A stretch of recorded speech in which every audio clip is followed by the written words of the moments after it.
I've been trying to think about what I was going to say and why I was going to say it. I've got this camera out numerous times.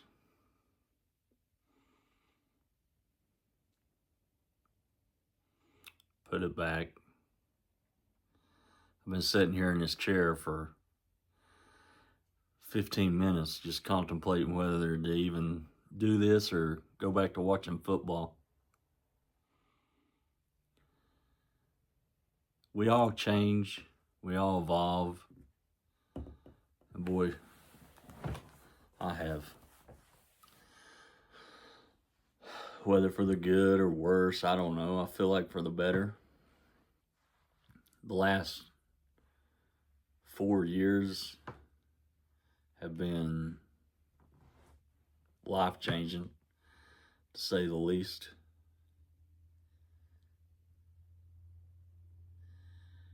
And I don't know if I want to keep making videos or not.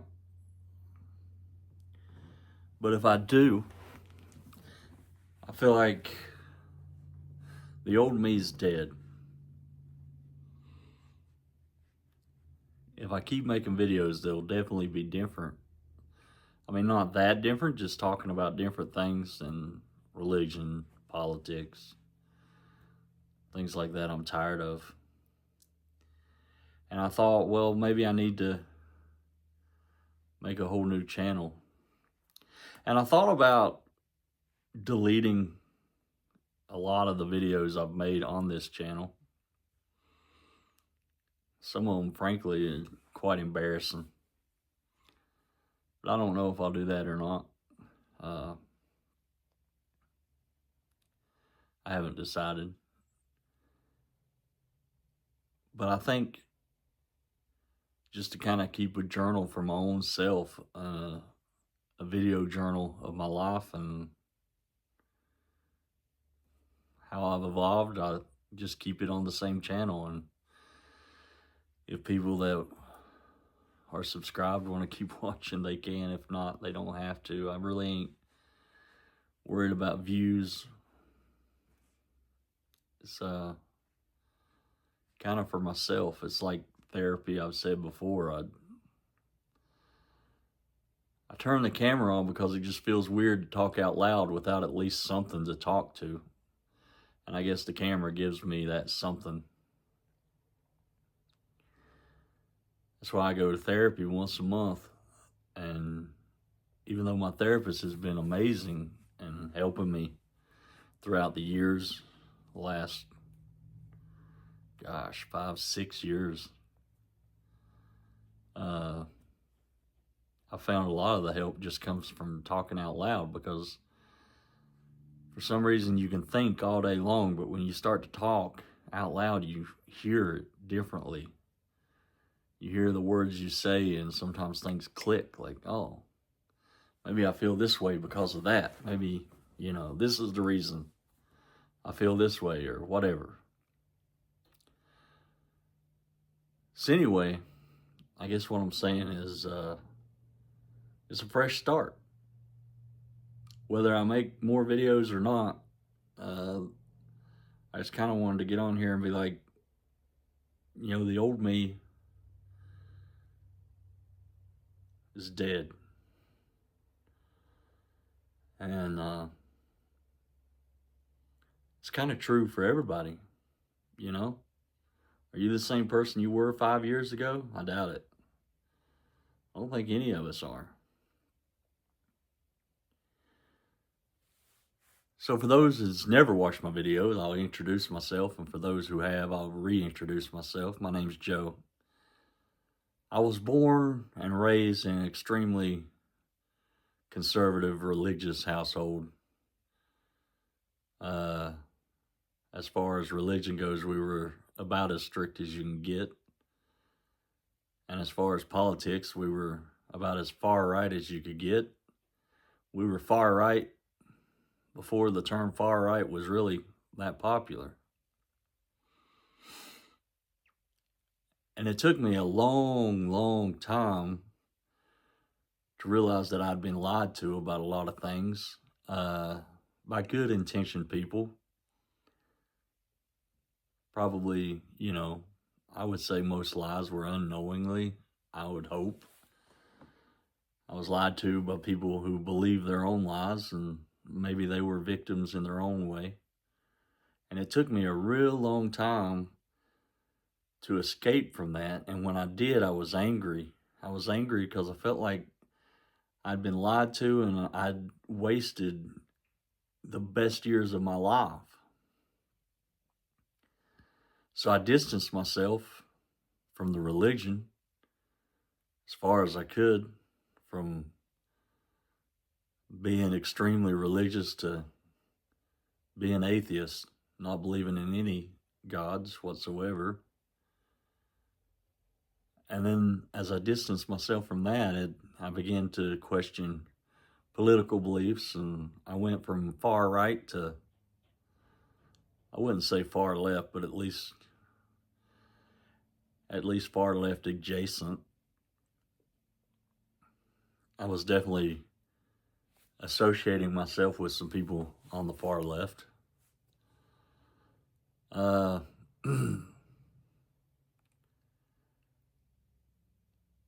And I thought at the time, it's like now I've opened my eyes, and now I'm a free thinker.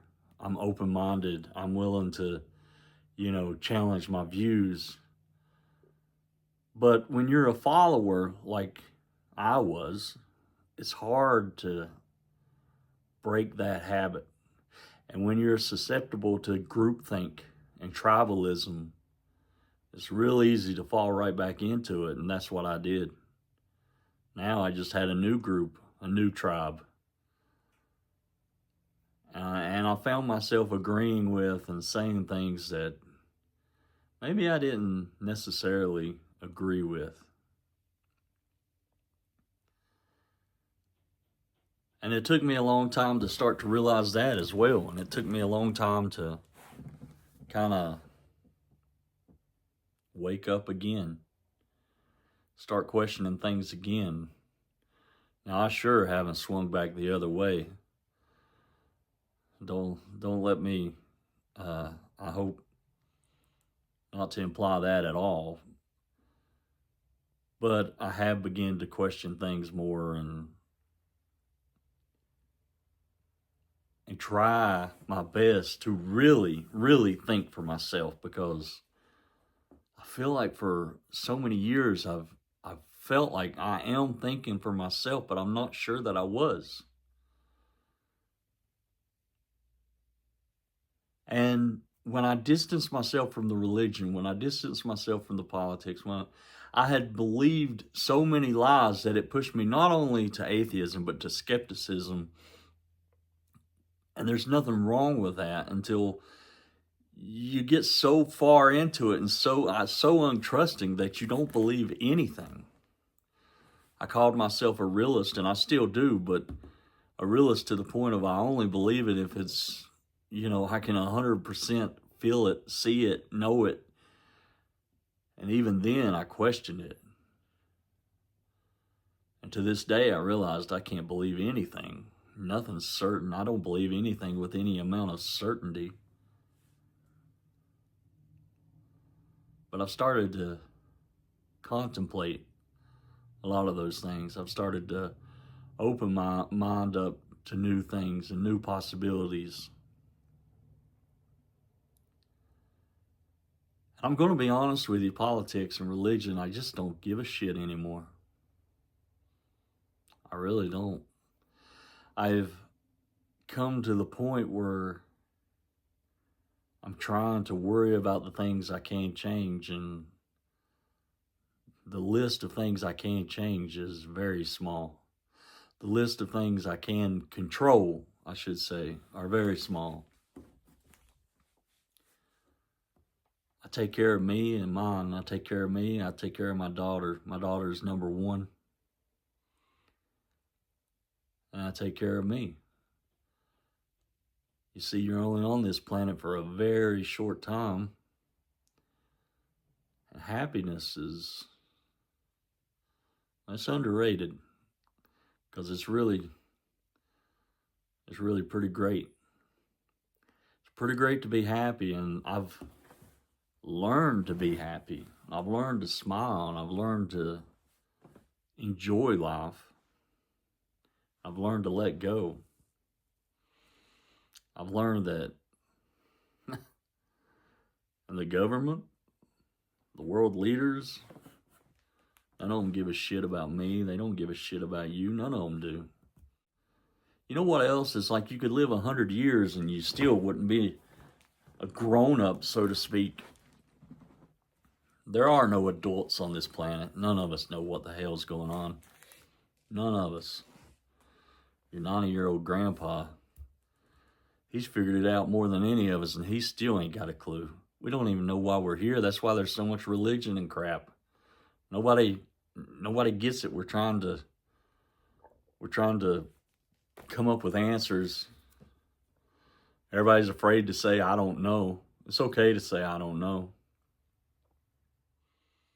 It's okay to say, I don't know. And matter of fact, I like not knowing, in a way. I want the answers so bad, but it's kind of like wanting to know the magic trick. You want to know how it's done. Wow, man, how did they do that? How did they pull off that illusion? And once they show you, the magic is gone. So I imagine that's how it would be if I knew all the answers that I have, then the magic would be gone, right? Maybe the truth isn't that magical. Or maybe it's beyond my comprehension, who knows? But I like to think about all of it. I like to think about what's possible, what's not. I'm more open right now, and I'm trying to be careful, as I still consider myself a skeptic, but I realize I'm in this transitional phase right now where I'm open to believing almost anything. Am I open to believing in the gods that's been presented to me? No, not really. I've kind of done put that to the test and settled that. No. Am I open to a creator? Of course. I am. Am I open to a God? Not necessarily. I don't really. You'd have to give me your definition of what a God is. I kind of feel like if there was a creator, I don't know. What I do know is, apparently from what I've seen, it's impossible for nothingness to exist, and that's probably why we exist. We're necessary. Something has to exist, something has to be, something always has been. Nothing cannot exist. It's impossible. Which makes me think there's no point in all of, I would say time, but it goes beyond time. Has time always existed? I don't even know. What was before the Big Bang? Something was. I can tell you that. There's no before, there's no after. It just is. And that's amazing. That's mind-bending. And so to believe that and to know that, in a way, probably the only thing I do know for certain is that. And to know that, and then limit myself to saying, there's no way this can be true or that can be true or whatever. Like, the possibilities are endless. And I want to explore those things. I want to explore consciousness. Where is my consciousness? What's the limits of my consciousness?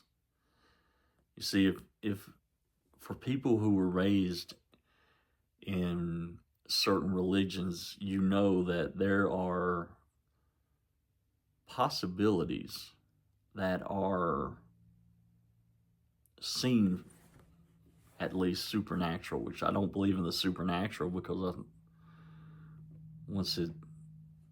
if it happens, to me it's natural. I don't know that. Again, I guess it would depend on your definition of supernatural, but I do believe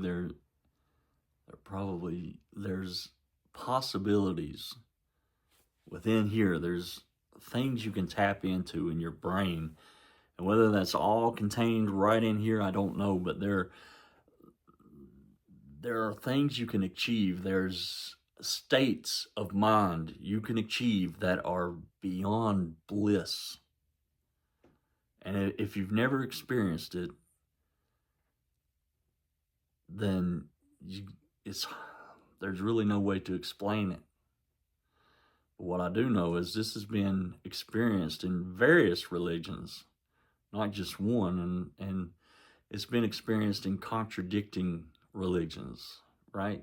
Religions that just can't coexist, which tells me this can be achieved without the religion itself. And I've worked on that, and I've got close to that, and I've experimented with that. I won't go into all of it, but I think there's one key ingredient that's missing, and it's belief. And that's what religions have, and that's what religious people have. They have a belief. Even if it's wrong, they have this belief. Imagine believing that the creator of the universe literally comes down inside of you. That's pretty powerful. So I've been trying to figure out what belief can I tie myself to, whether it's the universe is consciousness itself and we're all tapped into it, whatever it may be. I'm just throwing ideas out there. I don't know. But I think there's so many crazy possibilities, and that's kind of what I've been focused on lately. And to find that, and to know, and what about, when I die, is that it? Or do I carry on in some other way? I don't believe I'll ever exist again in any kind of human form. I don't really believe in reincarnation. To be honest, as of right now, I don't believe that as in true form. My very first video ever, I talked about cats, and guess what? I still got the same 2 cats. Beautiful as ever. They're 13 years old, both of them. Claire and Emma. I'm a cat daddy. Love my cats. I always say I have 3 daughters, 1 human, 2 feline. But what was I talking about, Emma? Probably wasn't important. But anyway, I just wanted to get on here and let you know that the old me is dead. She's not going to let me do this video. Hop up here. Hop up here. Come on. Come on. She wants me in my recliner so she can sit in my lap. And she won't shut up until I do it. Come here, girl. Come here. Come here. Come here, girl. Come here. Come here. Oh my goodness, you're such a drama queen. Come here. Come here, girl. Come here.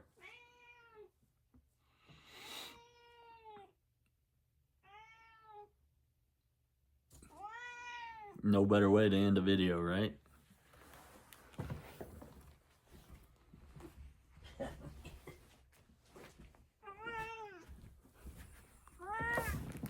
Oh, looky here. This is Emma Ray. Look at the camera. Say hi, everybody.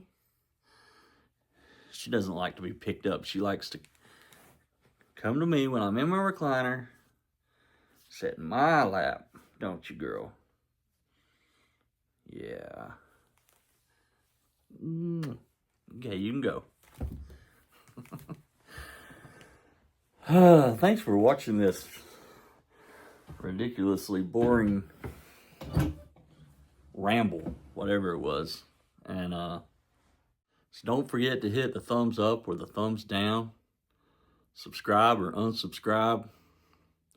Go watch another video that's a lot more interesting. That's what I'd do if I was you. Did you know on YouTube there's like quintillion videos on here? And so you're like really wasting your time watching this one. I don't even know why you're here. Why are you here? There's like 12 people have watched this. Why are you here? Seriously. No, I'm being serious. Go watch something. There's like tons of stuff. There's cat videos. Go watch a cat video. They're hilarious. Some of them.